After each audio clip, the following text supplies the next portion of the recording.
Magandang araw Pilipinas, narito po ang latest Weather Today forecast.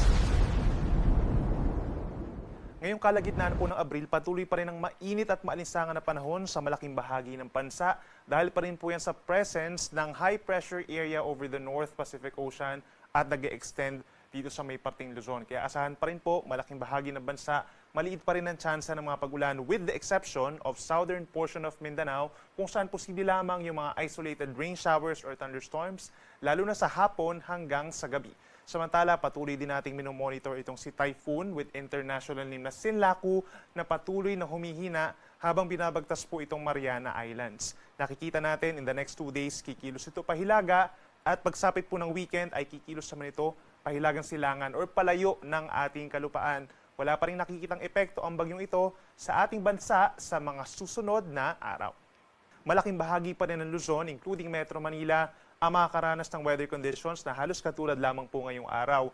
Maliit ang tsansa ng mga pag-ulan sa malaking bahagi with the exception dito sa mga areas po ng Benguet, Ilocos Sur, La Union at Pangasinan. Mga saglit na ulan lamang po ito. Other areas, inuulit natin, maaraw ang panahon mula umaga hanggang early afternoon at minsan makulimlim lamang ang panahon sa hapon hanggang sa early evening. Temperature natin sa Metro Manila, posibleng umakyat pa rin sa 34 degrees Celsius. Air temperature po yan. Dito naman sa may Baguio City, presko pa rin po from 16 to 25 degrees. Habang mainit dito sa may Tuguegarao at Isabela hanggang 37 degrees Celsius.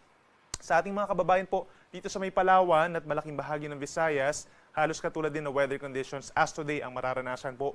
Maliit lamang ang tsansa ng ulan dito sa may Palawan, habang dito sa may parting Visayas, ilang kabundukan, posible ang makulimlim na panahon at mga saglit lamang po ng mga pag-ulan sa tanghali hanggang sa hapon, lalo na sa may Negros Island at sa may Panay Island.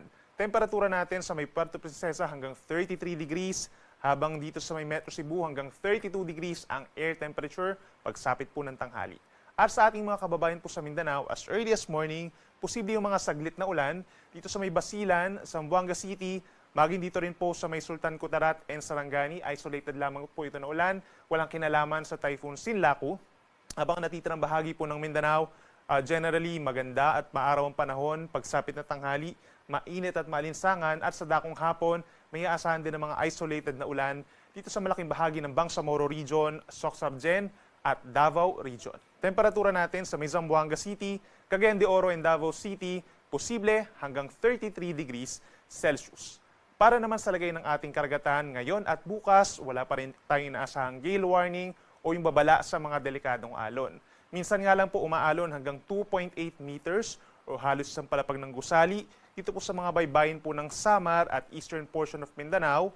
Habang natitirang baybayin po ng ating bansa, in general, kalahati hanggang 1 metro ang taas sa mga pag-alon. So banayad naman, maliban na lamang kung lumalakas yung hangin at nagkakaroon ng mga thunderstorms, posible pa rin umakyat sa 1.5 to 2 meters ang mga pag-alon.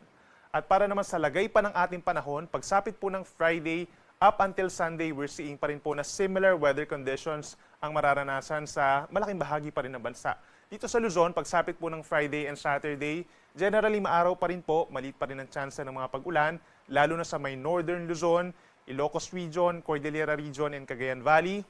Habang pagsapit po ng Sunday, may papasok na moisture so mas tumataas ang bahagya yung tsansa ng mga pag-ulan dito sa Luzon, and that includes Metro Manila, medyo tataas po yung tsansa ng mga pag-ulan. Bagamat ito yung mga isolated lamang or panandalian at bahagyang pagbaba ng temperatura, posibleng maranasan po pagsapit ng linggo. Sa ating mga kababayan po sa Visayas, magpapatuloy din ng mainit at maalinsangan na panahon dahil naman sa easterlies o yung hangin galing sa may Pacific Ocean, temperatura sa may Metro Cebu hanggang 32 degrees Celsius, sa may Iloilo hanggang 33 degrees, at mas mataas po sa may Tacloban hanggang 34 degrees Celsius. Hindi rin natin inaalis yung tsansa na magkakaroon ng mga saglit na pagulan at thunderstorms sa hapon. At sa ating mga kababayan po sa Mindanao, magpapatuloy din po ang mainit na panahon. Epekto din po yan ng easterlies or hanging silanganin. Karamihan ng mga syudad magkakaroon ng maximum temperature hanggang 33 degrees Celsius.